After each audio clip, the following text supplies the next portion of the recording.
일본은 5,500억 달러, 한국은 3,500억 달러. 이 돈을 자기가 원하는 투자처에 딱 지정하면 현금을 쏴라 이거, 현금을. 일본은 5,500억 달러도 쉽게 사인했는데 한국은 왜 적은 액수인데도 끝까지 서명 안 하고 버티냐. 괘씸하다. 이럴 수 있을 거 아니에요. 자, 그런데 한국은요. 안녕하십니까, 유명찬입니다. 또 매겨주는 TV에 또 오랜만에 이렇게 출석을 했습니다. 오늘도 여러분들과 재밌는 얘기로 시간을 같이 하시죠. 미국이 일본차 관세를 기존 27.5%에서 15%로 낮추었지만 여전히 2.5%였던 관세에 비하면 6배 높은 상황입니다. 일본 경제에 어떤 영향을 미칠까요? 사실 지금 현재 일본의 경제는 기업의 시가총액 부분에서 보면 1위에서 50위까지 중에 유일하게 토요타 자동차만 들어가 있어요. 한때는 35위로 있다가 또 좀 영업이익이 좀 올라가서 좀 더 순위가 올라간 정도 있었지만 어쨌든 50위 중에서 토요타 자동차 하나밖에 없어요. 그리고는 그 밑으로는 뭐 특별히 내세울 만한 기업이 크게 보이지 않는다고요. 그건 뭘 말하냐면은 일본에 있어 자동차는 굉장히 중요한 거죠. 그 자동차의 관세가 이렇게 많이 올라갔다는 것은 일본에게는 큰 위협인 거죠. 그런 의미에서는 다른 어떤 나라보다도 일본은 이 자동차 관세에는 민감하게 반응할 수밖에 없는 거죠.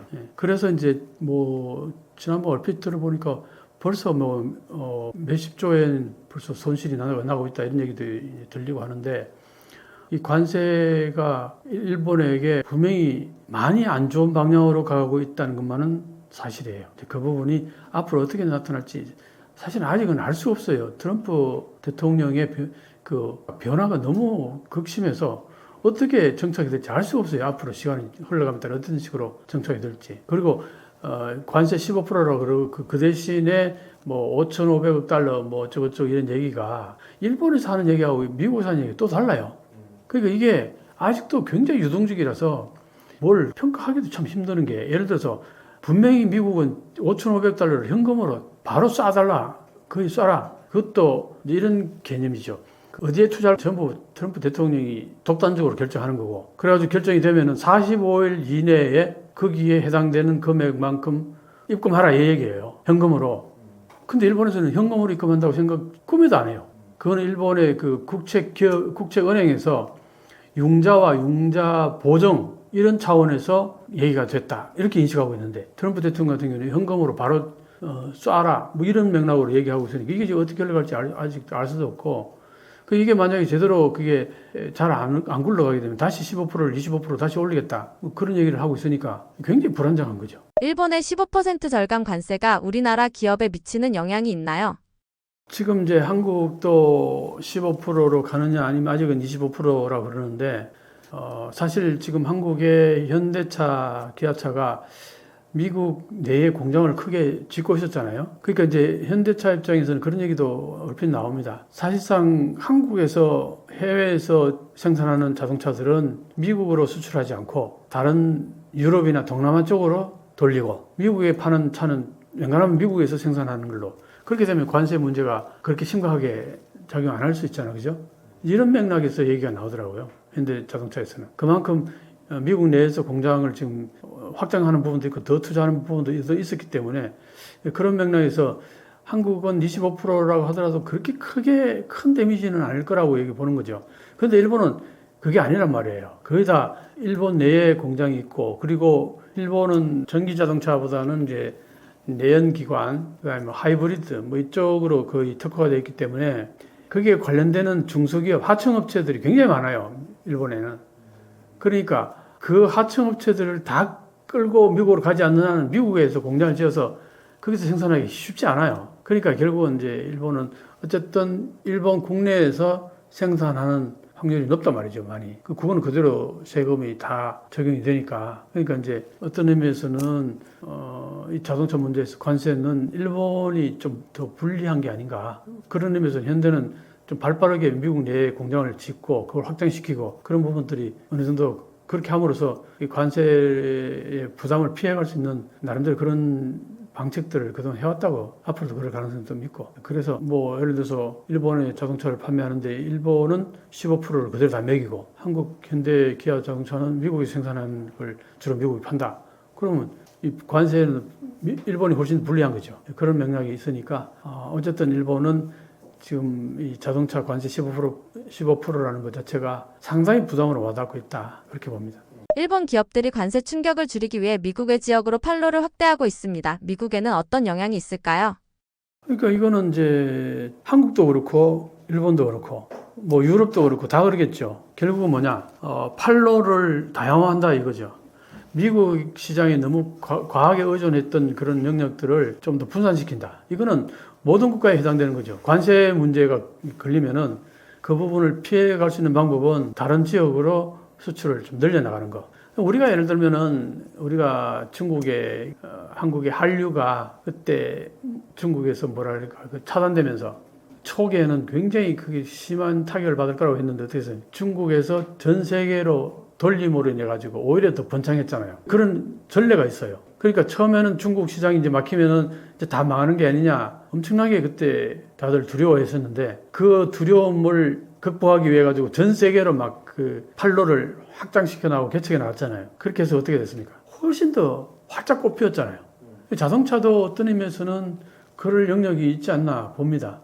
그렇기도 하고 이제 동남아 쪽도 이제 경제가 계속 발전해 나가니까 자동차 수요가 늘어날 거고 전 세계 유럽도 마찬가지고 어떤 의미에서는 그 한국 입장에서는 이제 판로를 좀 다양화하는 그런 걸 거기다가 최근에 또 러시아에 다시 또 뭔가 컨택을 하려고 하는 그런 게 있죠. 러시아가 우크라이나를 침공함으로 인해 가지고 거기에서 다 철수했잖아요. 철수했는데 지금 다시 이제 러시아하고 뭐 현대하고 그 철수하면서 팔았던 그 공장을 다시 사는 그런 얘기도 조금 나오고 하는 거 보면은 그게 이제 트럼프 대통령이 지금 현재 한국 정부가 받아들이기 어려운 3,500 달러를 막 현금으로 막 입금하라 이런 식으로 막 이제 밀어붙이고 그렇게 하면은 한국 정부로서 도저히 못 받아들이거든요. 그럼 그걸 그 충격을 어떤 식으로 완충하느냐? 러시아 시장을 개척할 가능성도 있어요. 왜냐? 지금 미국 보세요. 러시아하고 뭐 그동안 유럽이라든가 다른 나라들은 이제 러시아가 우크라이나 침략했으니까 국제연합의 개념에서는 러시아를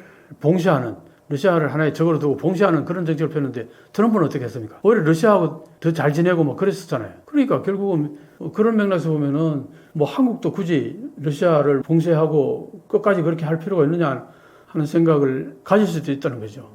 자동차 문제였만큼은. 물론 국제연합의 어떤 그 제재 이런 것들은 피하기 쉽지 않겠지만 근데 지금 자동차가 만약에 미국의 그렇게 관세 문제로 인해 가지고 치명적인 어떤 위기가 온다 그러면은 돌파구를 마련해야 될 거 아니에요. 그 하나의 수단으로서 동남아 쪽으로 판로를 적극적으로 개척하는 것도 하나 있을 거고 그 다음에 뭐 동남아 남아메리카라든가 유럽이라든가 적극적으로 하여튼 그 판로를 다양화시키고 확대시켜 나가고 미국에 너무 의존하지 않는 그런 정책을 펼 수도 있겠죠. 그런 과정 속에서는 러시아도 하나의 대상이 될 수 있겠다. 이제 그렇게 보는 거죠. 의약품과 반도체에 대해 일본이 7월에 최애국 대우를 합의했지만 트럼프 행정명령에는 빠졌습니다. 일본의 추가 협상이 글로벌 공급망에 어떤 파급 효과를 가져올까요? 근데 의약품과 반도체 그러면은 이게 이제 한국에 해당이 많이 돼요. 실제로 일본에서 의약품이 그렇게 많은 것도 아니고 한국이 오히려 바이오 쪽에 더 지금 많은 에너지를 쏟고 있고, 뭐 반도체는 말할 것도 없죠. 반도체는 뭐 일본은 뭐 사실 소재 부품 장비는 많이 있을지 몰라도 파운드리가 있는 것도 아니고 거기에 비해서 삼성은 굉장하잖아요. 메모리도 SK 하이닉스하고 합하면은 메모리는 70% 넘어요. 그러니까 여기에 다 해당이 되는 거죠. 이제 관세를 매긴다 그러는 거는 거기가 한국을 향해서 한 제스처를 보면 돼요. 그런 의미에서는 이게 또 계속 말이 바뀐다고요. 실제로 그 공장이 미국에서 짓는 그 반도체에 대해서는 해당이 안 된다. 방금 최혜국 대우도 마찬가지고 그렇게 얘기를 해왔잖아요. 최혜국 대우라는 것은 이제 유럽이 15%인가 뭐 그럴 거예요. 이제 거기에 맞춰가지고 한국도 그 이상은 뭐 안 받는다 그런 맥락인데 그것보다는 한국은 이제 반도체를 지금 삼성 반도체 공장을 미국이 짓고 있잖아요. 그러면 이제 미국의 공장을 짓는 업체는 해당이 안 된다 이런 얘기를 했는데 그게 또 딴소리 하고 그러니까 이게 왔다 갔다 오락가락 하니까 아직 알 수가 없어요. 근데 어쨌든 이런 것들이 얼마나 그 외교력을 발휘하고 정치적 리더십을 발휘하느냐 여기에 따라 가지고 결과가 좀 달라질 텐데 지금 일본의 리더십하고 한국의 리더십하고 보면은 지금 한국의 정치적 리더십은 상당히 안정이 돼 있어요. 이재명 대통령이 이제 5년의 임기를 가지고서 강한 리더십을 발휘할 수 있잖아요. 근데 일본은 내각제다 보니까 지금 최근에 총리가 또 바뀌었잖아요. 또 새롭게 총리가 돼서 저게 또 제대로 정책을 못하면 또 1년 만에 또 바뀔 가능성이 많아요. 과거에 한 5, 6년 사이에 5번인가 바뀐 적이 있어요. 1년마다. 일본 총리가. 지금 일본에서 앞으로 그럴 가능성이 전혀 없지가 않아요. 그렇게 되면 어떻게 되겠어요? 정치적 리더십이 굉장히 허약하니까 그럼 미국의 그런 부분에서는 굉장히 밀릴 가능성이 많죠. 국익을 관철하기 위해서는 정치적 리더십이 막강해야 되는데 그러기 위해서는 여론도 뒷받침해주고 그런 게 있어야 되는데 그 이제 한국은 어떤 그 변화가 생겼냐면은 미국이 조지아에서 현대자동차 그 기술자들을 그렇게 난폭하게 구금하고 그렇게 해서 그게 세계 여론에 완전히 안 좋은 인상을 미쳤잖아요.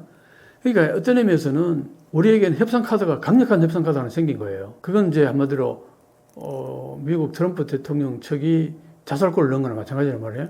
이제 그런 것 때문에 그걸 가지고 하나 지렛대로 삼아가지고 우리는 우리의 그 주장을 관철시킬 수 있는 카드를 강력한 카드를 하나 얻었다. 그렇게 볼 수 있는데 그리고 우리는 아직 그 3,500억 달러에 대해서 서명을 안 했잖아요. 그죠? 근데 일본은 5,500억 달러에 대해서 서명을 했단 말이에요. 그러니까 이게 앞으로 그 내용은 어떻게 흘러갈지 그거는 이제 앞으로 트럼프 대통령하고 일본 자민당의 정치가들하고 일본 자민당 정부하고 어떻게 풀어나가느냐 그 문제가 있겠지만 한국은 아직 서명을 안 했기 때문에 아직 굉장히 유동적이라는 거죠. 근데 우리는 일본이 저렇게 함으로 인해서 일본의 국익이 엄청나게 손상을 받고 있다는 걸 우리는 이제 본 거죠. 이걸 반면 교사로 삼아가지고 우리는 저렇게 하면 안 되겠다. 그 인식을 하나 가지고 있는 거고 거기에다가 미국이 자살골을 하나 넣는 바람에 우리한테 어떤 협상력, 지렛대가 하나 더 생긴 거예요. 그런 의미에서 보면은 한국의 입장이 많이 일본보다는 여러 가지로 더 든든하게 된 거라 그렇게 이제 볼 수 있어요. 한미 관세 협상에서 한국이 투자하기로 한 3,500억 달러를 놓고 미국이 협박 수준의 요구를 했다고 하는데요. 어떤 내용인가요?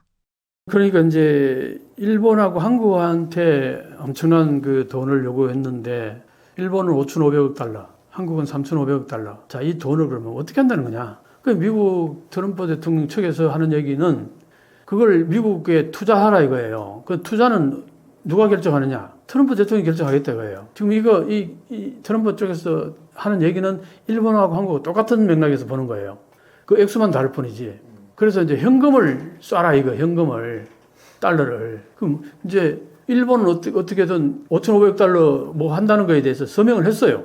한국은 아직 안 했다고요. 그 차이가 일단 있는데 그런데 이제 트럼프 대통령이 요구하는 건 뭐냐면은 이 돈을 자기가 원하는 투자처에 딱 지정하면은 바로 돈을 쏴라 이거예요. 그리고 거기에서 나오는 이익을 투자한 돈을 다 변제될 때까지는 50대 50으로 나눈다. 그 다음에 다 변제한 다음에 그러니까 이제 투자액 전부 다 상환한 다음에 일본이나 한국은 그 다음에 나오는 이익에 대해서는 미국이 90%를 가져가고 일본이나 한국은 10%를 준다. 이 얘기거든요. 이 얘기를 듣는 순간 에라이 도둑놈아 이제 이런 소리가 딱 나오는 거죠. 지금 그래서 그거는 날강도 같은 소리를 누가 그걸 받아들이겠냐. 한국은 지금 그걸 못 받아들이겠다고 이제 강하게 어필하는 거고 일본은 이미 사인을 해버렸어요. 그리고 한국 입장에서는 일본이 그 했던 서명이나 그 과정들이 반면 교사가 된다는 거예요. 반면 교사. 우리는 저렇게 하면 안 된다. 그렇게 지금 흘러가고 있는데 근데 다만 이제 이런 건 있습니다. 일본은 5,500억 달러도 쉽게 사인했는데 한국은 왜 3,500억 달러 적은 액수인데도 끝까지 서명 안 하고 끝까지 버티냐. 괘씸하다. 이럴 수 있을 거 아니에요. 자, 그런데 한국은요. 지금 미국이 저렇게 트럼프 대통령이 저렇게 하는 얘기는 결국 그 돈 가지고 미국 내에 미국 땅에 공장을 지어서 거기에 미국인들을 고용하라. 이거잖아요. 근데 그 고용을 하는 것까지는 자 좋은데 그래서 공장을 지었는데 그 공장을 지으려고 하면 거기에 여러 가지 장비도 들어가야 될 테고 아주 델리케이트한 장비들 많이 들어갈 거 아니겠어요? 그 작동법 이런 것들 전부 그 미국 그 기술자들은 그걸 못해요. 왜냐? 오랫동안 미국은 제조업이 거의 사라졌기 때문에 그 기술자들이 전부 다 자연 소멸됐거나 어디 존재하지 않았던 거죠. 몇십 년을 이제 공장을 전부 다 해외에서 다 거기에서 조달하거나 공장 밖으로 다 나가버렸으니까 미국 내에는 그 기술자들이라는 게 존재하지 않게 되버린 거나 마찬가지예요. 그냥 자연 소멸된 거나 마찬가지예요. 그런데 지금 최첨단 공장을 지으려니까 그 기술자가 없는 거죠. 미국에는. 그럼 결국 뭐냐? 한국의 기술자들이 들어가서 그걸 설치하는 방법과 작동 방법과 그다음에 여러 가지 문제들을 전부 다 클리어할 수 있는 모든 기술들을 전부 전수해 줘야 된단 말이에요. 그게 몇 년이 걸릴지도 모르는데 지난번에 그 오하이오주에서 그 난장판을 벌여놓으니까 한국의 입장에서는 기업들이 아니 돈까지 투자해주고 거기에 고용까지 하려고 그랬는데 아 우리 기술자들이 이렇게 대응해? 말도 안 된다 이렇게 된 거죠.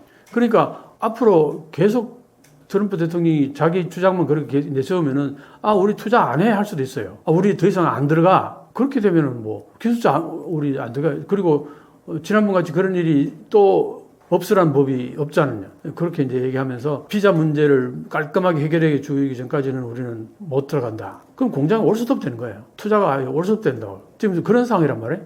근데 일본은 그렇게 막강한 게 별로 없어요. 그러니까 한국은 분명히 지렛대가 있고 또 하나 가장 강력한 무기가 뭔지 아세요? 우리는 협상 카드로서 우리가 공장을 미국에다 지어주면서 거기에 아주 고도에 숙련된 기술자들의 기술력을 미국 노동자들에게 전수를 해줘야 된단 말이에요. 그런 카드가 우리한테 있어요. 자, 그거에 대해서 가장 결정적인 건 뭐냐면은 마스가가 뭡니까? 그 해군력, 배 만드는 거 있죠. 지금 미국이 그 중국과의 패권 경쟁을 하는 데 있어가지고 해군력이 굉장히 중요한데 지금 현재 미국은 1년에 배 한 척을 제대로 못 만들어요. 그래서 군함을 계속 만들어내야 되는데 지금 중국 같은 경우는 1년에 몇백 척을 만들어내는데 이게 앞으로 이런 식으로 뭐 10년만 가버리면 패권이 완전히 넘어가 버려요. 중국으로. 굉장히 아주 긴급한 상황이라고 보면 돼요.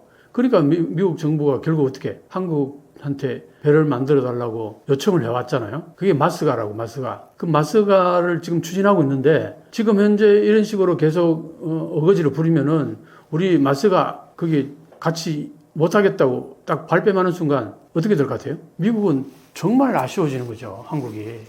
그러면 이제 중국과의 패권 문제에서 가지고 심각한 문제가 발생한다고요. 그런 강력한 카드를 우리가 가지고 있어요. 마스다. 그러니까 이걸 잘 활용하면 된다고 봅니다. 최악의 경우 지금 뭐 오늘 이렇게 계속 올라오는 얘기 들어보면은 분명히 우리 이재명 대통령께서 뭐라고 했냐면은 그 350억 달러를 현금으로 넣는 순간 한국은 IMF 맞는다. 그리고 그렇게 됐을 경우 나는 탄핵감이다. 이렇게까지 얘기했단 말이에요. 이 정도면은 절대 그건 받아들일 수 없다는 얘기를 명확히 밝혔는데도 불구하고 오늘 또 트럼프 대통령이 뭐라고 그러냐면은 350억 달러 선금으로 입금하라는 식으로 얘기를 했어요. 그러니까 한마디로 말해서 이게 지금 거의 막 완전히 외교적으로 부딪힐 가능성이 상당히 높은데 이럴 경우에 과거 같으면 뭐 한국이 힘을 발휘하지 못하고 미국 요구하는 대로 다 들어줄 수밖에 없었겠지만 지금은 그렇지 않다는 거죠. 한국이 가지고 있는 카드가 많다는 얘기입니다. 그리고 그 결정적인 카드가 마스가 배 만드는 거. 한국이 미국의 군함을 만들어주고 미국의 노후화된 군함을 수리해주고 이게 결정적으로 중요한데 이걸 안 하겠다 그러는 순간 미국은 난리가 나는 거예요. 우리는 그런 카드가 있습니다. 명백히 그건 강력한 카드예요. 그래서 그걸 이제 물론 이제 그게 이제 뭐 하나오션이라든가 현대중공업이라든가 뭐 일반 사기업이 하는 거기 때문에 국가하고 관계없이 뭐 자기들 이익을 위해서 만들어줄 수도 있겠지만 지금 그런 정도의 개념이 아니잖아요. 이거는 국가가 잘못하면 진짜 망할 수도 있는데 IMF로 다시 갈 수도 있고 국익에 정말 치명적인 위배가 될 수 있는데 우리 일반 사기업이라고 해서 내몰라라고 할 수 없을 거란 말이에요. 분명히. 자, 그럴 경우에는 이제 트럼프 대통령이 계속 강력하게 뭐 350억 달러를 뭐 현금을 내라 뭐 그런 식으로 계속 강요하게 되면 우리 절대 못한다. 아, 그러면은 우리 다 철수해버리겠다. 세금 몇 개라고 25%.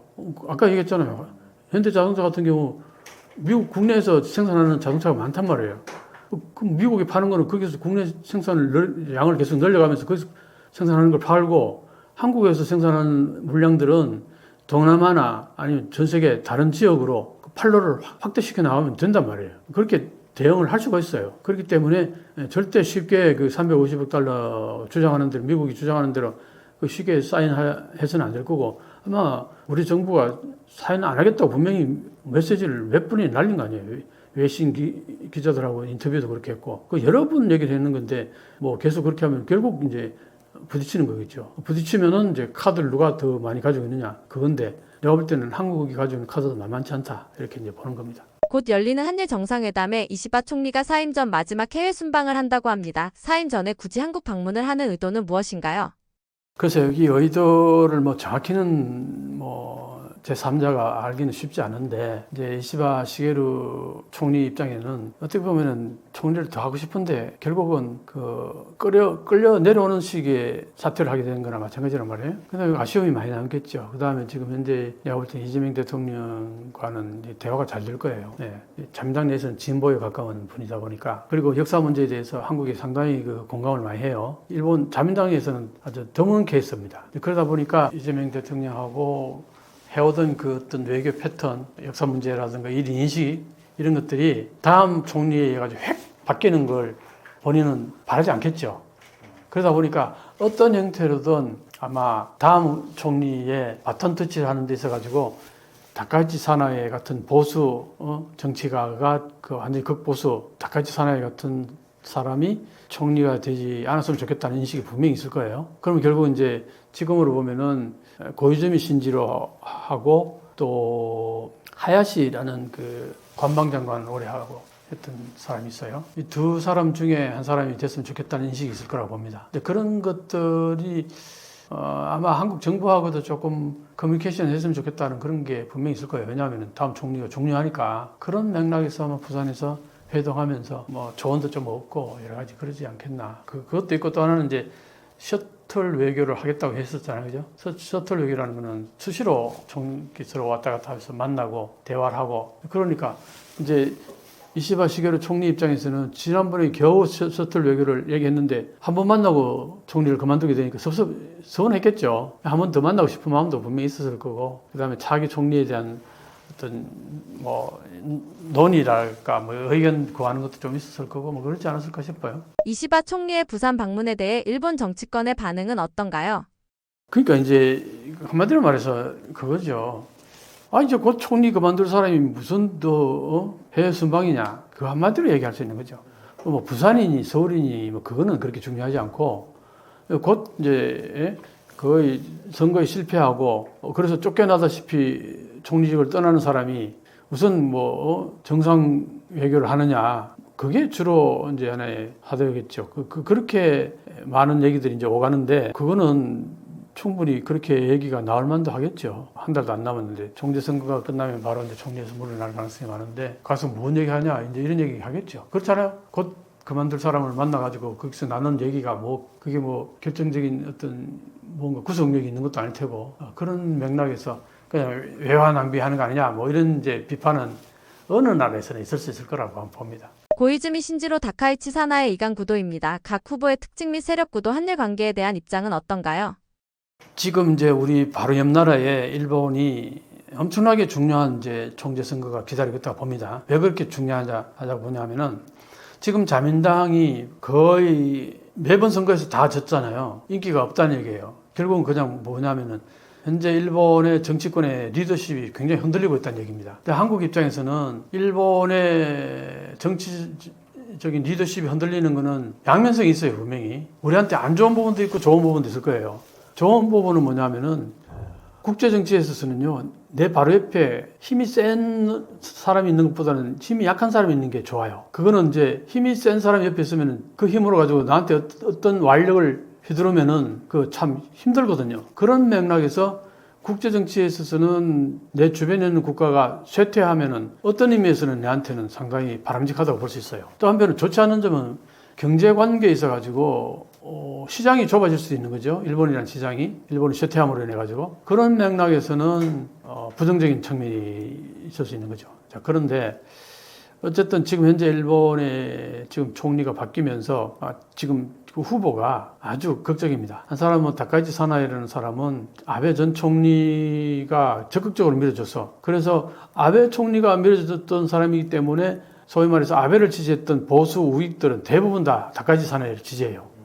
그러다 보니까 다카이치 사나이가 총리가 됐을 경우에는 아베의 그 길을 그대로 간다고 보면 돼요. 거의 그렇게 그 이상이 오히려 역사의 인식이나 이런 문제에서는 더 보수 쪽이다, 더 우익적이다 그렇게 보면 되고 경제 정책도 거의 비슷해요. 그럼 아베노믹스를 따라간다는 얘기인데 그럼 뭘 말하느냐 하면은 2차원 금융 완화 정책을 계속 이어나간다. 2차원 금융 완화 정책이라는 것은 금리를 안 올린다는 얘기예요.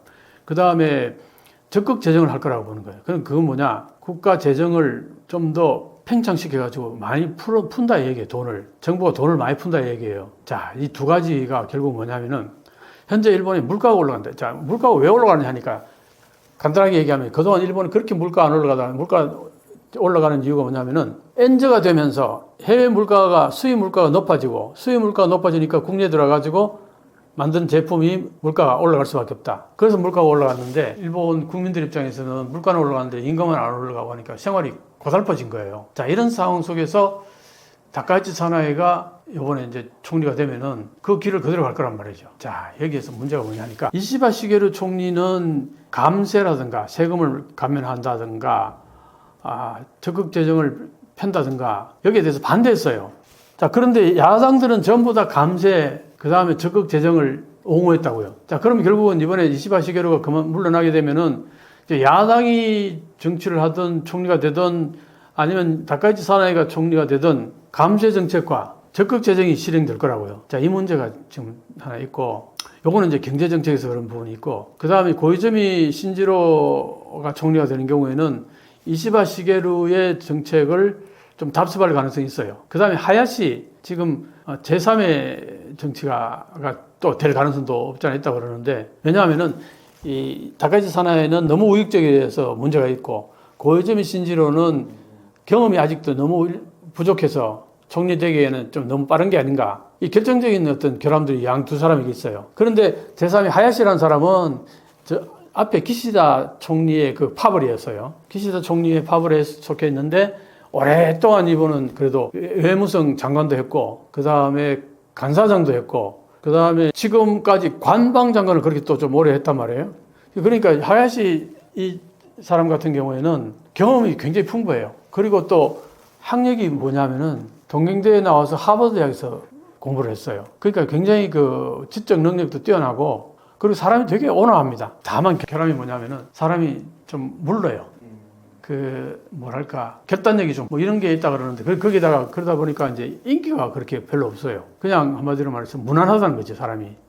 그런 사람들이 그렇게 인기 있는 편은 아니에요. 그러니까 이제 다카이치 사나이는 확실하게 보수 우익들은 다카이치 사나이 밀어주고, 그 다음에 고이즈미 신지로 같은 경우는 이 사람은 개인적으로 워낙 잘생기고 아버지도 총리를 했고 뭐 그러니까 정치적인 자산 같은 것들이 아직 인기 측면에서 굉장히 높다는 거죠. 그러니까 이렇게 이제 상황 속에서 이 양 두 사람이 결정적인 결함이 있으니까 하야시가 총리가 될 가능성도 없지 않다 하는 얘기가 계속 꾸준히 나와요. 하야시나 고이즈미가 총리가 될 경우에는 이시바 시게루 지금 총리의 경제 정책을 답습할 가능성이 많아요. 왜냐? 이시바 시게루 총리가 전적으로 당신 밀어줄 테니까 이 길로 내가 해오던 그 정책을 이어받았으면 좋겠다. 그렇게 해서 보통 그렇게 서로 타협이 되는 경우가 많거든요. 그런 의미에서 다카이치 사나이가 될 경우하고 고이즈미 신지로나 하야시가 총리가 되는 경우에는 경제 정책이 완전히 달라진다. 굉장히 중요한 얘기예요. 자, 그런데 여기서 만약 다카이치 사나이가 총리가 돼가지고 이 사람이 평소에 해오던 식으로 감세 정책에다가 그 다음에 적극 재정을 한다. 문제가 발생해요. 지금까지 아베노믹스 해가지고 그렇게 해왔는데 그렇게 해서 경제 성장이 되지가 않았다고요. 그런데 문제는 뭐냐? 경제 성장은 안 되고 부채만 늘어나는 거예요.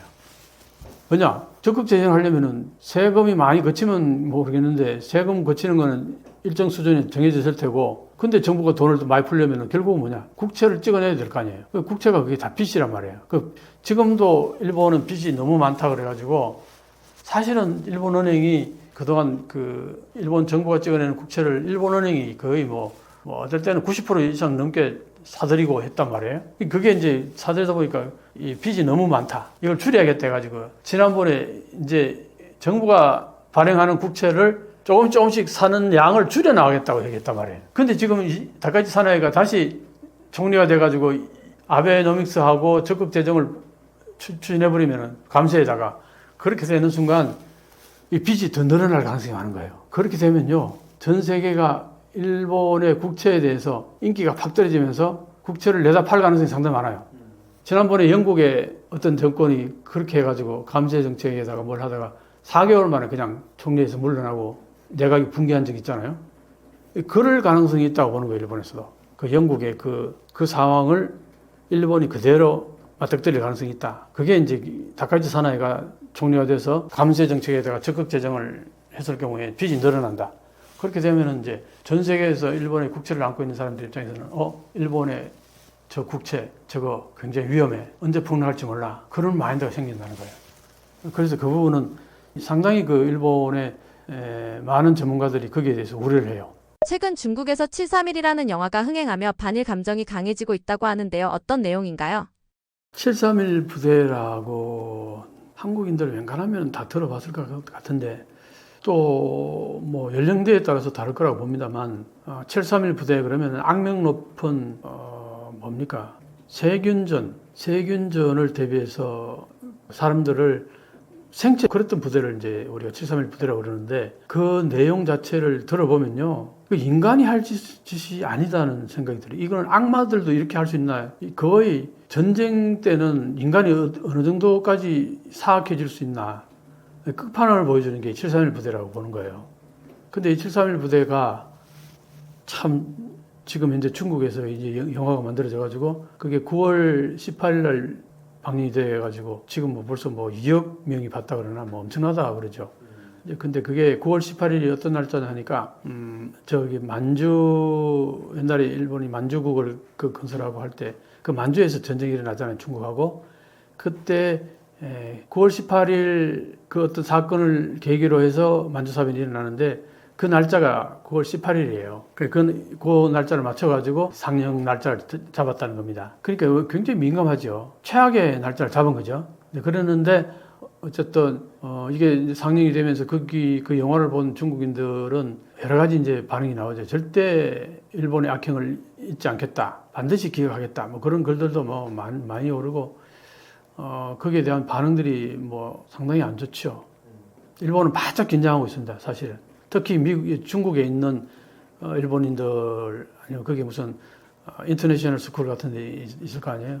거기에 8월 18일은 아예 학생들을 통학하지 않도록 등교 안 해도 된다고 그렇게 해서 집에서 그냥 교육을 받도록 이렇게 조치를 취하기도 하고 굉장히 민감하게 반응하고 있다고 그래요. 731의 소재가 되는 마루타 실험은 무엇이고 일본은 왜 마루타 실험을 시작하게 된 건가요?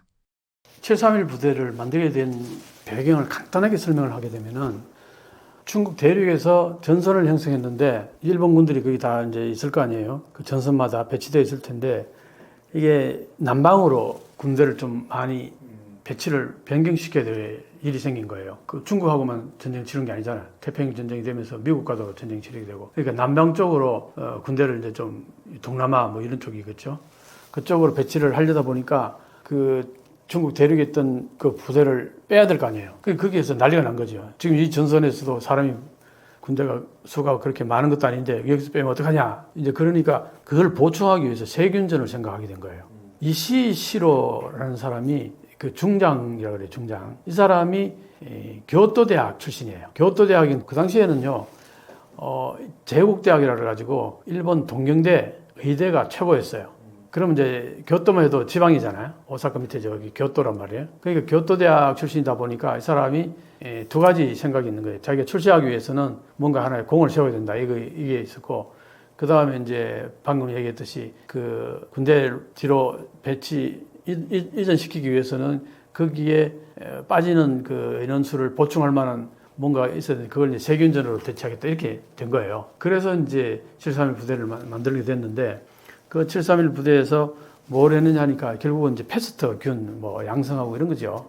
그리고 이제 그걸 생체 실험하는 겁니다. 그 생체 실험하는 대상은 주로 중국인 그 당시 조선인이라고 그러고 러시아 경우에 따라서는 미국인도 있었다 그래요. 포로로 된. 근데 이제 한국 같은 경우는 주로 이제 항일 독립운동했던 사람들이 잡혔을 경우에 거기에 가서 생체 실험을 당했다는 겁니다. 그 생체 실험 당한 순간 이제 그 사람은 죽었다고 보면 돼요. 그 생체 실험하고 나서 살아 돌아온 사람은 거의 없다고 보면 되니까. 그러니까 한마디로 말해서 인간을 그 어디까지 사악하게 그냥 아무런 그 뭐랄까 마취 같은 것도 하지 않고 그냥 생으로 그냥 가족을 베낀다거나 뭐 내장을 뭐 그 얘기들 내용을 보면요. 인간이 어떻게 이럴 수가 있나 하는 얘기들이 부지기수입니다. 그러다 보니까 이 731 부대 중국에서 지금 영화 상영한다는 거, 그 중국인들이 2억 명이 봤다는 거는 일본으로서는 끔찍한 얘기예요. 그런 영화를 보고서 그게 기억이 오래오래 가겠죠. 그 가족들이 가서 많이 본다 그러는데 그 역사 교육을 하기 위해서도 중국 정부가 상당히 많이 공을 들이지 않겠어요? 그게 지금 뭐 전후 80년이니 뭐 그런 이제 어떤 절목에서 나온 거기 때문에 그러니까 이제 그런 부분에서 보면은 일본 입장에서는 그걸 정부는 지금까지도 인정 안 하고 있어요. 731 부대가 그런 생체 실험을 했다는 것에 대해서 자료가 없다는 식으로 얘기합니다. 자료가 없는 게 아니라 자료가 분명히 있음에도 불구하고 그 일본 정부는 자료가 뭐 그렇게 많이 있음에도 역사 문제에 대해서 자료가 많이 있음에도 불구하고 그냥 없다고 발뺌해요. 무조건. 그런 게 한두 개가 아니에요. 하여튼 그런 상황이고 마루타라 그러는 게 이제 통나무라는 얘기예요. 일본어로. 그러니까 사람을 보지 않고 하나의 그 물질로 보는 거죠. 통나무 같이. 칼을 지들 마음대로 갖다 들이대고 온갖 그 인간에게 할 수 없는 온갖 악행들을 다 했던 것 같아. 이거 보고 있으면은. 막 그러니까 이거는 일본의 입장에서는 정말 두고두고 일본은 그 전쟁에 있어서 참 못할 짓을 했다는 게 인류 역사에 기록이 남아 있는 거죠. 중국인들은 영화 개봉 이전까지 731 부대에 대해서 잘 몰랐나요? 어떻게 됐냐면은 그 731 부대 내부에서도 그 사람들이 해산하면서 이 비밀을 절대 폭로하면 폭로하는 순간 반드시 차단해서 널 그냥 두지 않는다 이렇게 얘기한 거예요. 이씨 대장이 한 얘기가. 그래서 절대 함구하게 했고 그건요 지금도 예를 들어서 뭐 각 나라의 정보기관에 근무했던 사람들은 퇴직하고 나서 그 정보를 발설을 못하게 하잖아요. 그러면 절대 얘기를 안 해요. 마찬가지인 거죠. 그때도 여기에 근무했던 사람들에게 그 당시에 이제 패전에서 다 덮고 퇴출하면 그 과정 속에서 혹시 포로로 잡히면은 뭐 자결하라는 식으로 약도 손에 쥐어주고 뭐 이런 식이었다고요. 그러니까 흔적을 안 남기기 위해서 그 건물 전체를 다 폭파시키고 거기 있던 사람들 전부 다 죽이고 그걸 깨끗이 화장해가지고 흔적도 없이 다 지워버리고 뭐랄까 퇴각을 한 거라고요. 그러니까 그게 오랫동안 알려지지 않았죠. 근데 그게 이제 사람이 그렇게 많은데 그 비밀이 100% 지켜질 수는 없을 거 아니에요. 그러다가 이제 뭐 그걸 이렇게 발설한 사람도 있고 하다 보니까 한두 사람 나오면서 그게 책으로 나오고 뭐 이렇게 이제 된 거죠. 그러면서 이제 알려지게 된 거고. 그리고 또 이런 것도 있어요. 그때 거기에 실험을 해가지고 의학적으로 어떤 면에서는 많은 성과를 얻었을 거 아니에요. 그걸 미국 군이 그걸 이제 입수를 하게 되죠. 입수를 하면서 그걸 다 넘겨주는 조건 하에 너희들을 책임을 묻지 않겠다. 이렇게 한 거예요, 미군이. 그러니까 731 부대에, 패전하고 난 다음에 일본이 도쿄 재판에서 A급 전범, B급 전범, C급 전범 이렇게 다 처단을 받았잖아요. 그죠? 센텐스가 때려지고. 그랬는데 731 부대에서 그 가장 악독한 짓을 했던 이 군인들은 한 사람도 단죄를 안 받았어요. 그게 왜냐? 바로 미국하고 거래를 해가지고 미국이 그 자료를 전부 건네받는 조건으로 책임을 묻지 않은 거예요. 그게 이제 나중에 미국 도서관에서 그 자료들이 이제 미국도 그런 자료들은 30년이 지나면 다 의무적으로 오픈해야 되고 개방해야 되고 뭐 이런 게 있단 말이에요. 그러니까 이제 연구자들이 그런 걸 발견하게 돼가지고 그 서류를 발견하게 되고 그걸 이제 풀어서 알게 되고 뭐 그런 이제 과정들을 거치면서 이게 이제 알려지게 된 거죠. 731 부대전 부대원 시미즈 히데오가 중국에서 사죄했는데 이로 인해 중국 국민들의 반일 감정이 누그러질 것으로 보시나요? 현재 뭐 일본 정부가 아직도 인정 안 한다고 그랬잖아요.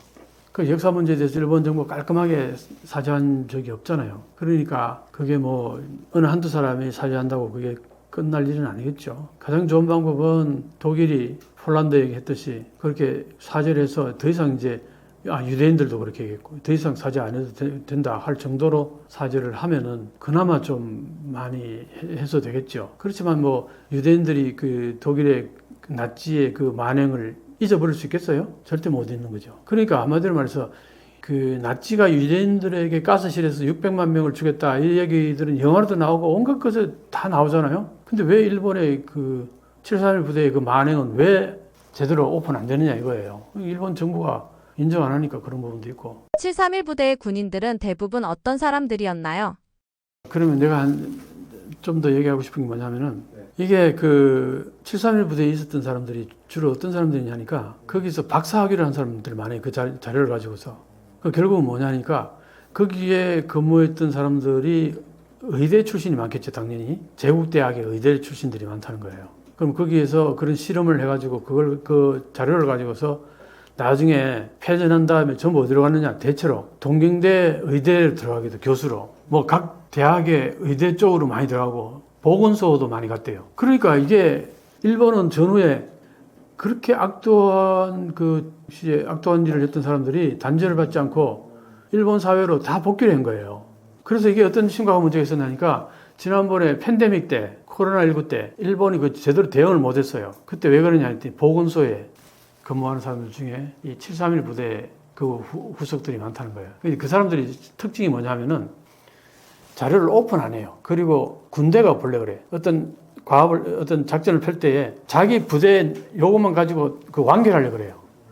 그런 어떤 습성이 있는데 그 당시에 팬데믹 같은 경우에는 예를 들어서 문부성에서 손을 잡고 같이 일을 했으면 자료도 넘겨주고 그럼 문부성에서 서로 도와주고 해가지고 검사 키트 같은 것도 문부성 대학병원 같은 데 있었는데 이 보건소가 절대 대학병원에게 헬프미를 안 한 거예요. 왜냐? 그런 습성이 아니라는 게 731 부대 군대 그 성격이라는 거는 자기 완결성이 강하다는 거예요. 그런 이제 글들을 내가 많이 봤고 한일역전이라는 책에도 그게 다 그대로 기술이 되어 있는데 그 결국 뭐냐니까 그걸로 인해 가지고 사람들을 그 감염이 해 가지고 고통을 당하는 사람들을 그냥 마루토로 보는 인식이 그대로 그 당시에도 드러났다는 거예요. 저를 어떻게든 빨리 막아서 저 사람들의 병을 빨리 낫게 하겠다. 고통을 빨리 줄여주겠다. 그러려면은 서로 힘을 합할 수 있는 데는 전부 다 힘을 합해서 할 거 아니에요. 한국은 다 그랬다고요. 근데 일본은 그 문부성, 후생성의 일이니까 후생성만 하겠다. 문부성하고 손을 잡고 같이 뭘 하겠다는 생각을 아예 안 하는 거예요. 이런 문제가 왜 이런 문제가 발생했냐? 731 부대의 그 후손들이 그 DNA, 그 정체성이 보건소에 그대로 남아있었다. 이런 얘기를 하더라고요. 놀라운 얘기 아니에요? 그 일본은 전후가 뭐 2차 세계대전 이후에 일본은 과거의 군국주의를 깨끗이 씻어내고 민주주의, 선진 민주주의 국가로 거듭났다. 이렇게들 많이 인식하는데 이런 것들을 보면 전혀 그렇지가 않아요. 전전의 그 모든 체제가 지금도 그대로 이어지고 있다 보면 되는 거예요. 군국주의적인 마인드가 이 일본의 보수 정치 체계에는 그대로 그 정체성이 그대로 이어지고 있다 이렇게 보면 되는 거예요. 그때 이런 과정들을 내가 읽으면서 그때 참 소름이 돋았어요. 중국의 반일 감정으로 인해 일본은 앞으로 어떤 상황에 놓일 것으로 보시나요? 그 영화로 인해서 근데 중국 정부 입장에서는요. 역사 문제를 가지고 일본 정부하고 부딪히려고 마음먹으면은 그게 보통 일이 아니에요. 또 그런 것도 있지만 또 한편은 이런 것도 있어요. 일본이 전후에 경제가 많이 발전하고 하면서 일본은 제2의 경제대국이 되어가고 막 그냥 돈을 많이 벌고 할 때에 중국은 78년도까지 개방을 못했잖아요. 그때까지만 해도 정말 삶이 형편없었어요. 그럴 때 일본 정부가 ODA라는 형식으로 중국 정부에 돈을 엄청 많이 줬어요. 옛날에 그 뭐 전후 배상 이런 것들을 제대로 못했다는 그런 부채의식 같은 것도 있고 해가지고 일본이 ODA로 중국 정부에 돈을 많이 줬다는 거예요. 그런 기록들, 그런 글들이 많이 있죠. 그러니까 이제 중국 정부 입장에서는 어쨌든 일본 정부가 그동안 여러 가지 해온 것도 있고 해서 계속 그걸로 가지고 밀어붙일 수는 없는데 그러면 지금 현재 그런 영화를 만들어내서 그런 것들을 시청을 장려하고 하는 이유가 뭐냐? 관람을 장려하고 하는 이유가 뭐냐? 현재 중국 내부 사정이 만만치 않죠. 이제 시진핑 정권이 여러 가지 어려움을 겪고 있단 말이에요. 그런 측면에서 보면은 내부의 여러 가지 소음 같은 것들을 외부로 돌리게 하는 효과가 있다는 거죠. 그런 맥락에서 활용을 할 수 있지 이걸 가지고 뭐 국가끼리 부딪힌다거나 군사적인 충돌까지 간다거나 뭐 그런 것은 중국 정부로서 바라지는 않는다고 봐야죠. 최근 일본에서 혐한 정서가 많이 줄어들었다고 하는데 실제로 어떤가요? 혐한이 줄어들었다. 그건 이제 어떤 의미에서 그런 얘기가 나오냐 하면은 얼마 전까지만 해도 서점에 가면은 혐한 코너라는 게 있어가지고 거기에 혐한 책들이 수십 권이 그 특별 코너로서 이렇게 배치가 되어 있었어요.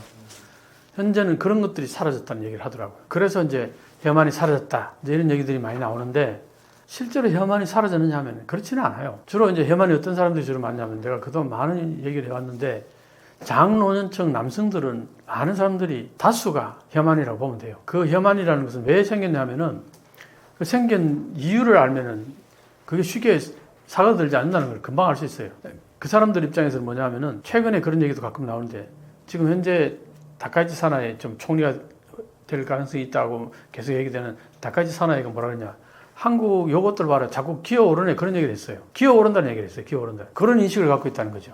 옛날에는 경제적으로나 뭐로 보나 국력에서 자기들 한참 발바닥 아래에 존재했던 인간들이 지금 좀 먹고 살만해졌다고 일본을 우습게 본다 이렇게 보는 거예요. 거기에서 혐한이 발생한다니까. 그건 팩트거든 지금 현재. 한국이 웬간한 건 지금 일본보다 앞서가는 부분들이 많단 말이에요. 그러니까 일본의 입장에서는 열등감도 있고 자책감도 있고 뭐랄까 옛날에는 이렇지 않았는데 뭐 그런 느낌들 있잖아요. 그런 것들이 결국은 혐한으로 표출이 되거든요. 그거는 왜냐?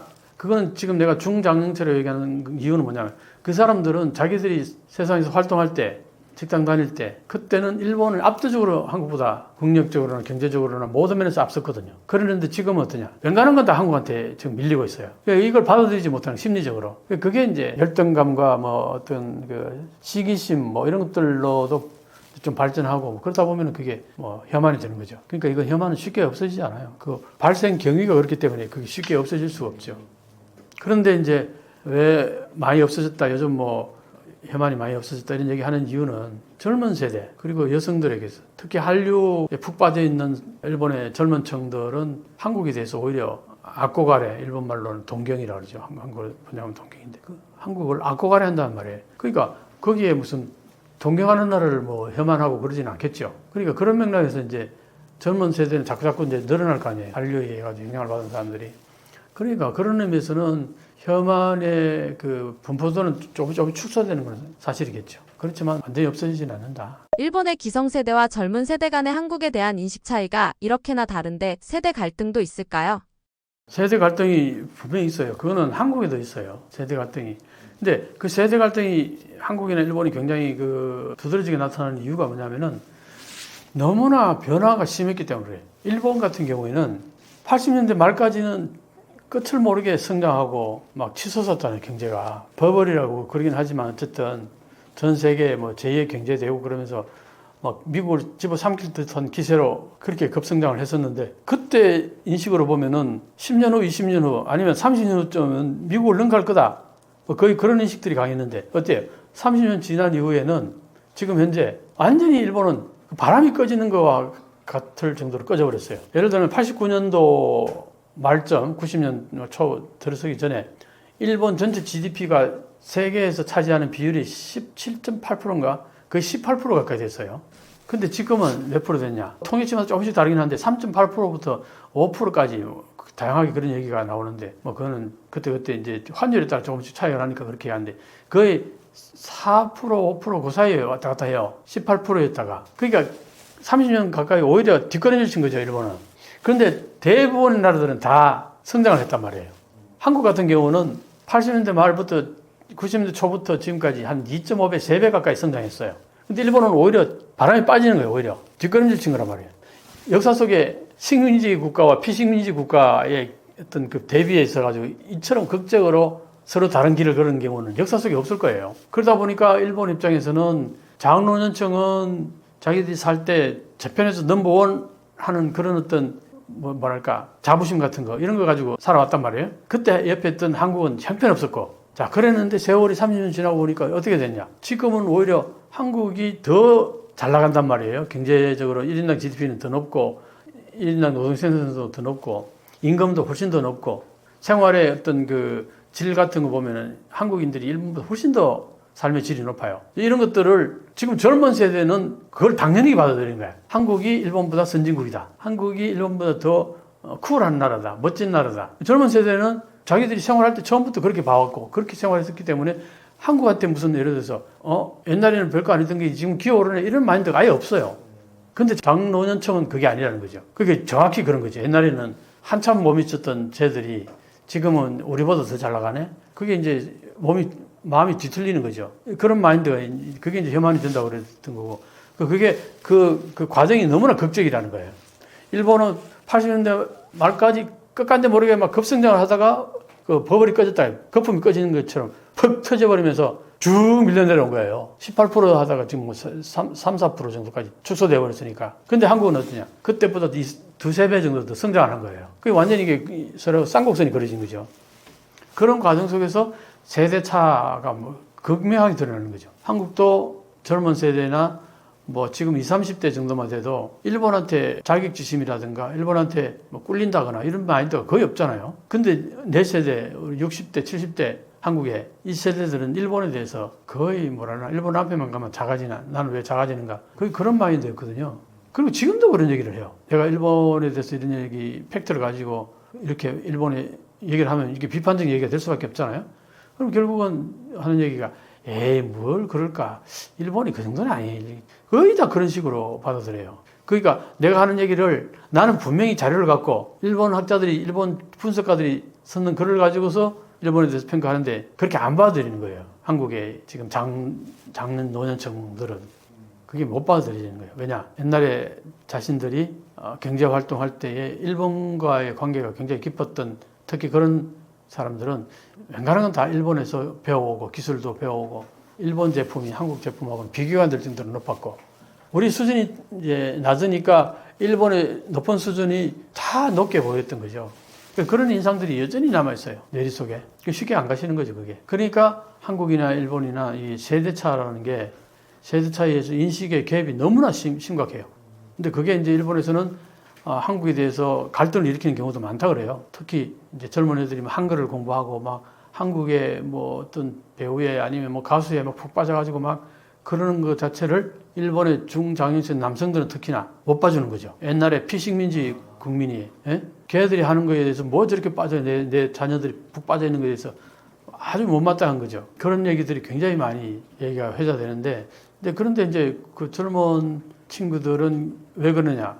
SNS를 통해서 세상 돌아가는 걸 훤히 아니까 그런 거고 장노년층들은 SNS 거의 안 하고 뭐 지상파 방송이나 보고 지상파 방송들은 한국이 안 좋은 것은 쉽게 기사화하지만 한국이 잘하는 거에 대해서는 웬간하면 기사를 잘 안 써요. 그러니까 장노년층들은 그런 이제 공정파를 보는데 공정파에서는 그러니까 결국은 이제 시청자들 자기들이 고정 시청자들을 만족시켜주기 위해서 한국을 조금 까내리는 거나 비판하는 거나 한국의 안 좋은 부분만을 주로 방송을 하죠. 그게 2019년도에 아주 끝간절히 모르게 극점까지 도달했었던 거죠.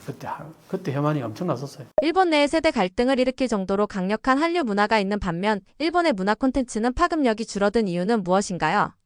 이제 이런 것도 있을 거라고 봐요. 어떤 나라든 이제 그 문화적인 영향을 발휘할 때는 그 나라가 융성할 때 그 융성한 나라의 문화가 전 세계로부터 받아들일 가능성이 상당히 높다고 봐요. 결국 뭐냐, 일본이 경제적으로 엄청나게 팽창해 나가고 잘 나갈 때 일본이 하고 있는 모든 것들이 전 세계의 국가들이 바라볼 때에 일본 대단하다. 일본이 하는 거니까 대단하다. 이런 것도 있어요. 그건 일본의 경제 규모가 급팽창하고 일본이 돈이 많아지고 영향력이 강해질 때 문화도 그런 그 하나의 그 후광을 본다는 거죠. 근데 어때요? 80년대 말부터 지금까지 일본이 거의 18% 차지하던 그 비중이 지금은 3, 4% 수준까지 찌그러졌잖아요. 근데 그 문화가 좋게 받아들일 수 있겠어요? 그런 부분이 분명히 있을 거고 또 하나는 이제 일본은 그 갈라파고스화 된다 이런 얘기를 진짜 많이 해요. 섬나라라는 특성 같은 것들도 좀 거기에 배경에 있겠죠. 그런 의미에서 보면은 일본 문화라는 게 보편 타당성보다는 좀 일본만의 특성을 가지고 있어요. 그게 이제 과거에 잘 나갈 때는 그게 매니아층을 형성했다고 그래요. 전 세계에서 일본 매니아층, 일본 문화, 뭐 일본 망가라든가 일본 애니메이션이라든가 이런 것들이 좀 되게 독특해요. 그래서 이제 그 매니아층은 많았는데 지금은 어떠냐? 지금 일본이 그러면 그 매니아층이 다 사라졌냐면 그건 아니에요. 일본이 뭐 아까 얘기했듯이 전체적으로 일본의 경제 규모가 축소되면서 일본의 영향력이 축소되면서 일본 문화의 뭐랄까 매력도가 떨어진 건 분명히 있을 거예요. 그렇긴 한데 여전히 일본의 아주 망가라든가 애니메이션 같은 건 인기가 있단 말이에요. 그건 뭐냐? 그건 만해청이 여전히 존재한다는 거죠. 자, 그런데 왜 일본이 자꾸 축소했다, 뭐, 문화적으로 그러냐? 한국하고 대비하면 한국 사람들 주로 그런 얘기 많이 하거든요. 한국하고 대비해서 그래요. 근데 내가 얘기하지만 한국은 전 세계에 지금 석권하고 있잖아요. 그죠? K-팝이라든가 K-드라마라든가 뭐 애니메이션도 지금 최근에는 또 그렇고. 그러니까 그게 뭐냐 하니까 한국은 보편 타당성이 있어요. 예를 들어서 기생충 같은 거 보면은 그 빈부격차를 아주 신랄하게 모든 사람들이 공감할 수 있도록 그런 내용으로 영화를 만들었단 말이에요. 그러니까 전 세계 사람들이 한국의 그 어떤 드라마나 이런 것들에 한국인들이 살아가는 모습이나 이런 것들이 공감을 한다는 거예요. 그래서 거기에 푹 빠지는데 일본은 어떠냐면은 일본 사람들이 살아가는 모습에 공감하는 사람들은 소수라는 거죠. 그런 것도 있고 또 하나는 이제 이런 것도 얘기할 수 있는데 일본은 혼내와 다떼마에가 다르다 그랬죠. 혼내는 본심이고 다떼마에는 그 모습이라고 얘기 많이 하는데 일본 사람들은 대체로 인간관계에는 다떼마에로 대응을 많이 해요. 그러니까 다때마이라는 거는 항상 상대방한테 예의 바르고 좋게 얘기하는 거 아니에요? 속에 무슨 생각이 뒤틀리는 마음이 있어도 화를 잘 안 내요. 왜? 화를 내는 순간 그 사람과의 관계는 거의 끝장나버리게. 그렇기 때문에 이제 일본은 다때마이로 주로 많이 생활을 하는데 대부분의 사람들이 각각 전부 다 다때마이로 하면 어떻게 될 것 같아요? 항상 좋잖아요. 야, 인간사가 그럴 수가 있나요? 그걸 드라마로 만들어 놓는다고 생각해 보세요. 밋밋하지 않겠어요? 화날 때는 화내고 또 뭐 여러 가지 그 희노애락을 한국 사람들은 웬간하면 그걸 있는 그대로 표출을 하는 경향이 있어요. 일본인들이 비해서. 그러니까 드라마가 극적인 거죠. 이 소위 말해서 감정의 높낮이가 분명하고 그 다음에 희노애락이 분명히 그 드라마에 녹아 있어요. 근데 일본 사람들 어떠냐? 평소 생활하는 건 다때마이로 대체로 생활하니까 그게 그 감정의 기복이 그렇게 심하게 안 나타난다는 거죠. 그걸 드라마로 만들어놨다고 생각하세요.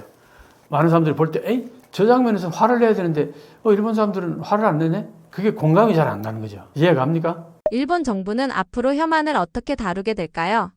혐한을 막으려고 할 것 같다는 의견이 많은데 어떻게 전망하시나요?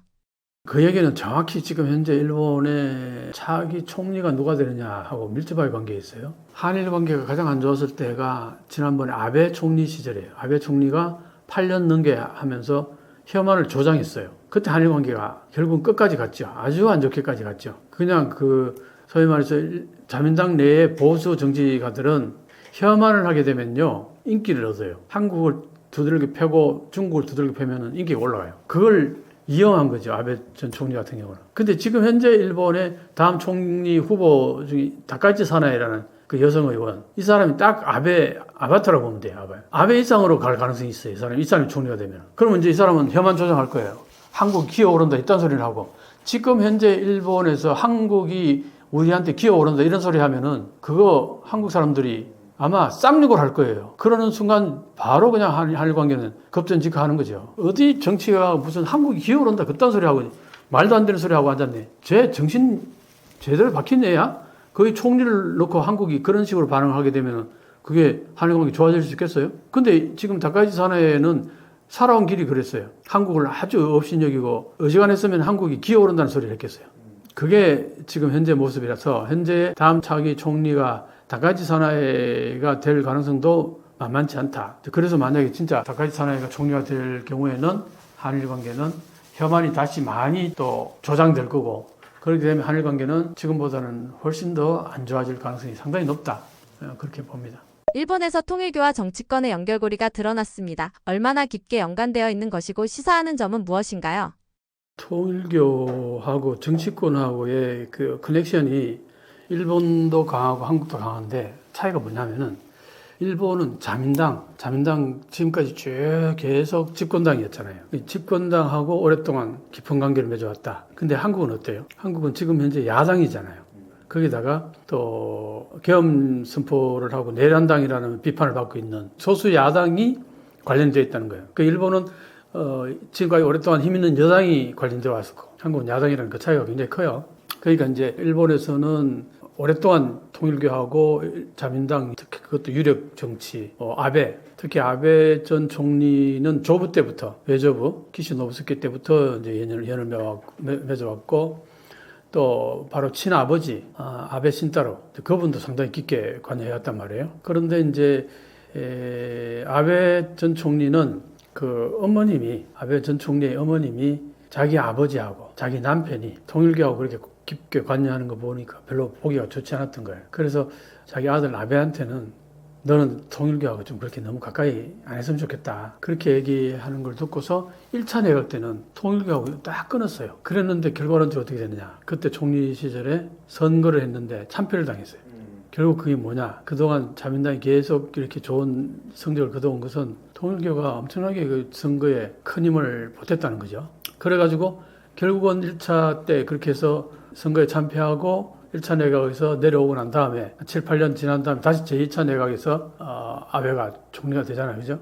근데 2차 내각 민주당이 이제 곧 무너질 것 같으니까 그러면은 이제 곧 자민당에서 총재 선거를 하면은 아베가 될 가능성이 높았어요. 그때부터 아베는 총리 되기 전부터 통일교하고 다시 손잡고 등산을 같이 가고 막 그랬어요. 그러면서 이제 총리가 되자마자 통일교하고 관계를 굉장히 끈끈하게 그동안 쭉 이어왔죠. 그러니까 이제 지난번에 어머님의 그 얘기를 듣고 연을 끊었던 것 자체가 현실 정치에서 여러 가지로 어려움이 이제 닥치니까 머리치를 했다는 거죠. 그게 결국 큰 일을 일으켜서 결국은 이제 사망하게 되잖아요. 거기까지 온 겁니다. 국민의힘 통일교 신도 집단 입당 의혹과 정치자금 1억 원 전달 혐의가 충격적인 이유는 무엇인가요? 이번 사건이 한국 정치에 어떤 파장을 가져올 것으로 예상하시나요? 지금 이제 한국에서는 힘 있는 여당이 아니고 소수 야당이 관계가 되어 있잖아요. 물론 그 앞에는 여당이었죠. 그렇게 해서 이제 어떤 의미에서는 지금 얘기가 나오는 것 들어보면은 윤석열 대통령이 당선된 이유도 통일교의 영향이 꽤 컸을 것 같다. 지금 추정이 되는 거잖아요, 그죠? 거기서 선거 자금도 들어왔다는 의혹이 이제 생기고 있고, 저게 만약 현실로 밝혀지면은 지금 국민의힘 같은 경우에는 그 정교 분리 원칙에 법에 위배된단 말이에요. 그렇게 되면 그게 이제 위법이 될 수 있어요. 위법이 되면은 그 선거 당선이 무효가 될 수 있어요. 윤석열 대통령이. 그렇게 되면은 선거 무효가 됨과 동시에 정당 해산될 가능성도 없지 않아 있다는 거죠. 굉장히 큰 문제잖아, 그죠? 그리고 지금 현재 어쨌든 한국에 지금 특검이 지금 계속 지금 조사를 하면서 통일교와의 관계를 굉장히 지금 깊게 지금 파고 들어가고 있단 말이에요. 그리고 한학자, 통일교회 총재 한학자 구속했잖아요. 일본에서는 그게 안 됐단 말이에요. 일본에서는. 왜 그러냐? 그럼 일본에서 그러면 한국을 지금 어떻게 보고 있느냐? 야, 일본에서는 아베 총리가 총에 맞아 사망하고 난 다음에 그게 이제 통일교 관계로 인해서 여러 가지 문제가 발생했고 통일교와 자민당이 깊게 연관되어 있었다. 이게 이제 큰 문제가 돼가지고 그 뒤로 결국은 이제 이게 조사를 해서 일본에서 활동을 금지시키는 명령이 떨어졌어요. 그러면 거기에서는 어떤 현상이냐면은 법인이었어요. 통일교회 법인이었다고. 근데 통일교회 법인이면 어떤 현상이 있냐면은 여러 가지 세제 혜택 같은 것도 받고 하나의 공식적으로 여러 가지 혜택을 받게 된단 말이에요. 그래서 이제 그 문제가 불거지면서 아베가 사망한 그 문제 이후에 일본에서 여론이 아주 안 좋아지고 하니까 결국은 문부성에서 조사를 해가지고 이게 과도하게 헌금을 착취한 거나 마찬가지다. 그리고 뭐 상품을 파는 데 있어가지고 뭐 영감 상품 뭐 판매 이래가지고 그게 문제가 된다. 이래서 이 두 가지. 근데 이건 형사법에 저촉되는 거 아니에요. 그 민사법에 저촉이 되는 거야. 그 일본이 지금까지 그 민사법에 저촉되는다는 이유로 종교를 어떻게 제재를 가한 적이 없었어요. 그러다 보니까 일본에서도 이걸 어떻게 해야 돼? 분명히 여론은 굉장히 안 좋은데 그래서 결국은 이제 민사법 위반한 걸로 그렇게 해서 법인을 해체하라고 그랬어요. 법인을 해체하고 종교 활동 자체를 해체하라고 그런 거 아니에요. 결국 뭐냐니까 일본에서는 통일교의 법인체는 해산할 수밖에 없었고 그렇다고 해서 종교 활동 자체까지 못하게 한 건 아니다. 그 일본에서 여전히 통일교는 합법적으로 종교단체로서 활동하는 데는 문제가 없어요. 법인으로서 활동하는 것만 안 된다는 거지. 자, 그런데 한국은 지금 어떠냐? 한국은 바로 그 선거에 깊숙이 개입을 해가지고 이게 형사법에도 저촉이 되는 거예요, 이게 다. 그러니까 불법이란 말이에요, 형사법. 선거자금 투입됐다 그러면 이거는 바로 선거법 위반에 해당되고, 그 다음에 뭐 뇌물죄에도 해당되고, 여러 가지 막 관련될 거란 말이에요. 이렇게 되면은 한국에서는, 지금 뭐, 통일교 총재 김학자 씨가 완전히 구속이 됐고, 그걸 보고서 일본에서 깜짝 놀란 거죠. 야, 한국 대단하다. 구속까지 시키다니. 뭐 이렇게 된 거지, 이제. 일본에서는 그렇게 손을 함부로 못 댔던 거예요. 그러니까 이제 한국의 입장에서는 통일교가 상당히 지금 위기의식이 좀 있다고 보는데, 그런데 사실상 통일교에서는 한학자 씨가 구속된다고 해서 통일교가 뭐 몰락한다거나 통일교가 사라진다거나 그러지는 않을 거예요. 왜냐하면 그 후계자들이 다 있잖아요. 아들이 14명인가 뭐 그렇게까지 많다는데 당연히 후계에 누군가 맡을 거고 지금 당장 문제가 되는 건 한학자 씨가 문제가 되는 거예요.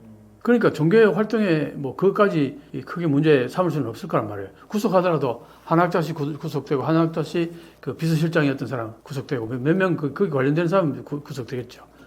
그렇지 않아도 뭐 내부 통일교 내부에서는 후계 구도로 여러 가지 분쟁 내지는 투쟁이라고 그런 게 있었다 그러는데 한학자 씨의 통일교 리더 바톤을 받으려고 하는 사람 입장에서는 오히려 더 좋을 수도 있잖아요. 자기한테 바톤이 넘어올 수도 있으니까. 물론 뭐 형제간에 다툼 있고 리더를 누가 받을 거냐 뭐 그런 부분들은 내부의 분쟁은 있겠지만 통일교 자체가 어떻게 큰 문제가 되는 건 아니란 말이에요. 그러니까 그런 것도 있고 또 하나는 이제 한국에서는 분명히 현행법을 위반했고 또 한국에 지난번에 내란과 관련돼 가지고 깊숙이 관계돼 있다.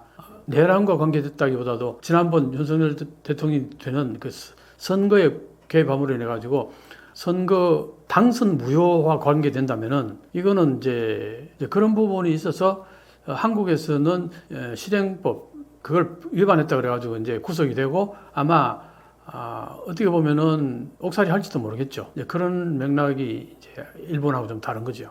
일본과 한국 정치에 통일교가 깊게 관여된 것으로 드러나고 있습니다. 미국 정치에도 통일교가 영향을 미쳤을 것으로 보시나요? 사실 통일교는요, 한국에서보다 미국에서 영향력이 더 클지도 몰라요. 공화당 쪽 그 정치가 보수 정치가들하고 굉장히 깊게 연관되어 있다는 얘기도 많이 나오고, 그게 왜 그러냐 하면은 통일교가요, 그게 성공회라는 개념이 있어요. 반공의 개념이 굉장히 강해요. 그러니까 반공이 강하다는 것은 특히 이제 미국의 그 냉전 시대 때 지금 공화당 쪽이 반공은 더 강하단 말이죠. 그러니까 반공의 개념으로 굉장히 커넥션이 강했다고 봅니다. 그리고 또 미국 같은 경우는 그 러비가 합법적이잖아요. 그죠? 돈을 많이 헌금하면서 영향력을 발휘하려고 하는 그런 것들이 미국에는 합법화되어 있기 때문에 통일교 입장에서는 자금은 뭐 풍부하잖아요. 그러니까 미국의 공화당 정치가들에게 정치 자금 뭐 엄청나게 많이 뿌리면은 당연히 거기에 대한 반응이 좋죠. 그리고 기독교라고 보는 거 아니에요. 한국에서는 뭐 이단이라고 그러기도 하고 그렇긴 한데 미국에서는 꼭 그렇지만은 않잖아요. 미국에는 여호와의 증인이라든가 뭐 여러 가지 다양한 종교들이 많다 보니까 통일교를 꼭 그렇게 한국에서는 명확히 이제 뭐 이단이다 이런 식으로 한국의 정통 기독교, 특히 장로교 같은 경우에서는 강하게 문제제기를 하죠. 그런데 미국에서는 그런 얘기가 그렇게 강하지가 않아요. 그러니까 미국에서의 통일교의 영향력하고 한국에서 통일교의 영향력은 차이가 많이 나는데 한국에서 이런 여러 가지 문제가 발생하니까 미국에서 특히 보수 정치가들, 그동안 연계됐던 정치가들이 굉장히 뭔가 이렇게 강하게 어필을 하는 거예요. 불만을. 지금 현재 이재명 정권은 진보파라고 보는 거 아니에요. 그죠? 그러니까 미국의 공화당하고는 조금 거리가 있고 미국의 민주당하고는 우리 지금 현재 정부하고 밀접할 거란 말이에요. 그러니까 사실은 미국의 공화당하고 민주당은 거의 적대 개념이에요. 이게 한 나라라고 얘기하기가 민망할 정도로 서로 그렇게 적대게. 뭐 한국도 마찬가지 어떤 의미에서는 지금 현재 하는 거 보면은 그러니까 여당과 야당이 굉장히 그 투쟁이 뭐 굉장히 서로 적대 개념이 굉장히 강하고 그런데 이제 미국에서는 어쨌든 지금 현재 공화당이 트럼프가 정권 잡고 있으니까 공화당의 유력 정치가들하고 통일교하고는 꽤 컨넥션이 강할 거란 말이에요. 그런 부분이 상당히 지금 약간의 부담감으로 작용하는 것은 뭐 사실일 것 같아요. 그러니까 이제 지난번에 우리 이재명 대통령이 그 정상회담하러 갔을 때 가기 전에 그 트럼프 대통령이 트위터에다가 그런 게 올렸었잖아요. 뭐 한국 정부가 기독교를 압박하고 뭐 그런 얘기를 하면서 그게 어떤 의미에서는 내가 볼 때 그게 다 통일교하고 연계되는 미국의 공화당 옆에서 그런 소스를 준 게 아닌가 충분히 그렇게 인식할 수 있죠. 그런데 그걸 이제 미리 가서 이제 그걸 무마하고 그것이 지금 여러 가지 어떤 상황에서 나온지를 충분히 그걸 설명했어요. 그때 트럼프 대통령의 그 비서실장 여성분인데 트럼프 대통령이 누구 말은 안 들어도 그 여성 비서실장 말은 듣는다 그래요. 그래서 한국의 비서실장이 미국으로 날아가서 그 미국의 비서실장하고 충분히 한 40분 가까이 그 오해를 풀었다 그러더라고요. 그런 과정을 거쳐서 이제 트럼프 대통령이 귀속말로 저거 거짓 뉴스라고 그렇게 이제 얘기하면서 무마가 됐죠. 그런데 그거는 그렇게 무마되는지 모르지만 그 어떤 흐름은 여전히 아직도 계속 이어지고 있다고 나는 봅니다. 그게 통일교하고 관계된다면 그렇게 충분히 그렇게 연결될 수 있어요. 일본 언론이 이번 사안을 집중 보도하는 이유는 무엇이라고 보시나요? 아베 전 총리 암살 사건과는 얼마나 연관되어 있나요? 그러니까 이제 일본에서는 이제 패전 이후에 미국의 GHQ가 지금 현재 일본의 헌법을 새롭게 제정하는데 상당히 영향을 발휘했다고 보죠. 그래서 일본의 현재 헌법을 평화헌법이라고 그래요. 그 평화헌법에는 기본적으로 종교의 자유라든가 개인의 자유라든가 근데 자유에 대해서 굉장히 강하게 그게 명문화시켜 놨어요. 그 종교의 자유 같은 거. 그러니까 지금 사실 지난번에 일본에서 아베 전 총리가 총을 맞아 사망하게 된 계기가 결국은 아베 전 총리가 통일교회 행사 같은 데 거기에 축하하는 영상을 보내고 그래서 이제 거기에 반발을 한 자위대 출신의 어떤 남성이 사살해서 사망한 거 아니에요? 그 남성은 자기 어머니가 통일교에다가 헌금을 뭐 거의 다 생활이 안 될 정도로 다 갖다 바치고 뭐 그러니까 가정이 이제 파괴됐다. 그렇게 가정을 파괴하는 통일교가 미워 죽겠는데 그 미워 죽겠는 종교 행사에 아베 전 총리가 가서 그 축하 메시지를 보내고 이런 거에 대해서 그걸 못 견뎌가 총으로 사살한 거란 말이에요.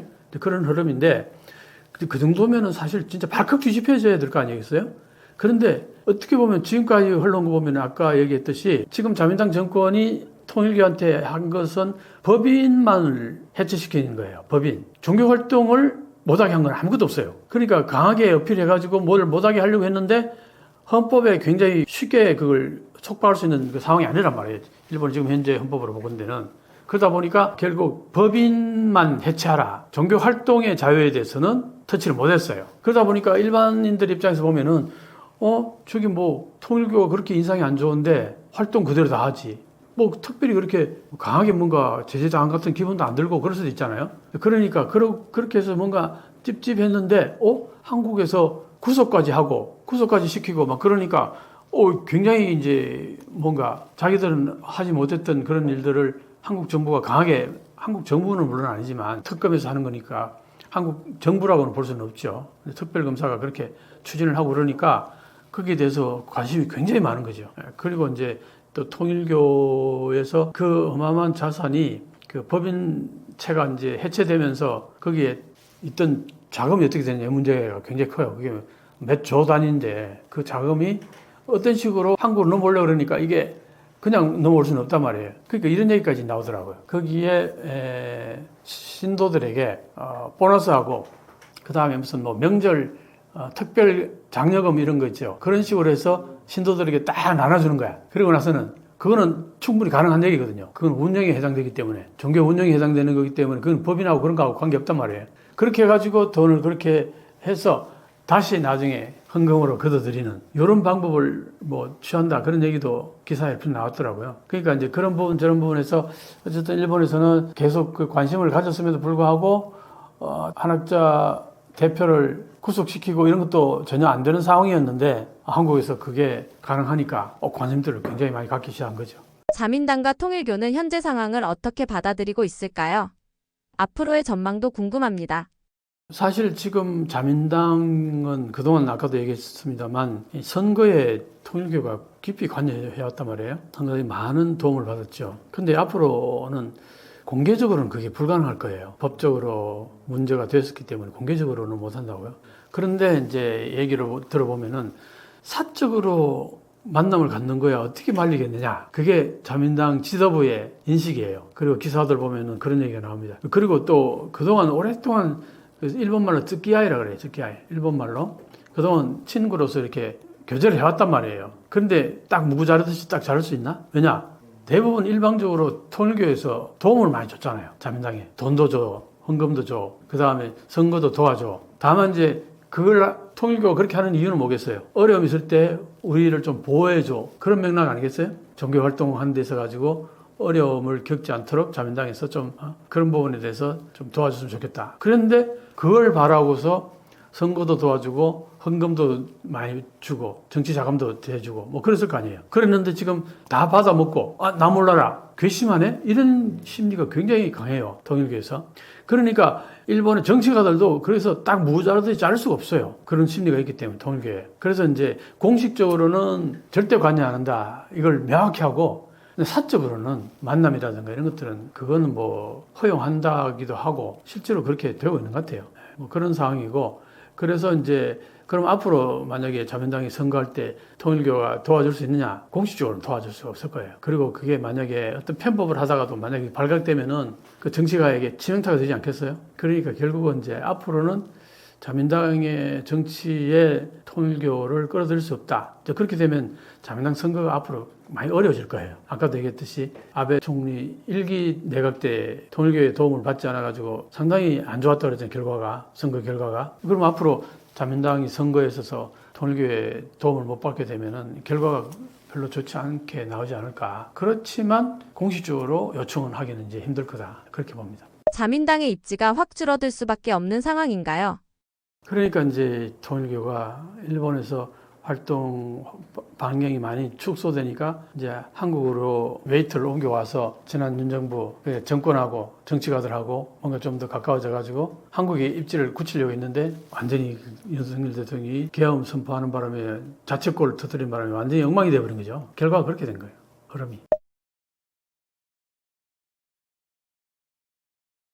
지금 한국도 그렇고 일본도 그렇고 미국도 그렇고 중국도 그렇고 전 세계를 둘러보면요. 지금 뭐 영국도 엉망이라 프랑스가 지금 빚이 엄청나게 늘어나서 뭐 곧 도산할지도 모른다는 얘기도 있고 전 세계가 지금 정말 혼란스러워요. 경제 문제가 어느 국가도 탄탄한 국가를 보기가 힘들어요. 중국도 그렇죠. 러시아도 저기 전쟁을 저렇게 오래 치니까 문제가 많이 발생하겠죠. 근데 한국도 뭐 빚이 많다, 뭐 여러 가지 얘기들이 많잖아요. 경기가 좋지 않다. 근데 일본도 방금 얘기했듯이 이게 심상치가 않아요. 그러니까 전 세계가 다 이제 경제가 이렇게 안 좋은데 이게 서로 악순환에 잘못 물리면 세계 경제에 대공황이 올 수도 있다. 이런 얘기까지 나온단 말이에요. 자, 그런 상황 속에서 한국이나 일본이나 뭐 경제 문제는 잘 대처해 나가야겠지만 내가 볼 때 일본의 경우에는 지금 다카지 사나이가 총리가 될 경우에는 한일 관계가 아주 안 좋아질 가능성이 상당히 농후하고 그러다가 일본의 경제도 큰 문제가 될 가능성이 좀 있다. 한국 입장에서는 바로 이웃 나라가 저렇게 이제 갈 가능성이 있다는 것에 대한 인식을 하고 거기에 대한 대비를 좀 착실하게 해나가야 되지 않을까 그렇게 생각이 들고 이제 그럴 경우에 이제 일본에서는 다카이치 사나이가 총리가 되든 고이즈미 씨가 총리가 되든 길게 갈 것 같지는 않아요. 1년 내지는 뭐 1년 반. 자, 그러면 그 다음에 또 총리가 바뀌고 이게 자민당 내에서 그러다 보면은 과거에 거의 5, 6년 사이에 대여섯 번 총리가 바뀐 것과 같은 맥락의 그런 패턴이 올 가능성이 좀 있다. 뭐 그런 생각도 더 듭니다. 이런 상황에 대한 우리 나름대로의 외교적인 대비가 필요하지 않겠나 그렇게 생각합니다. 또 외교적인 TV 시청자 여러분, 오늘도 많은 주제를 가지고 대화를 나눴는데 또 조만간 또 뵙기로 하고 오늘은 인사드리겠습니다.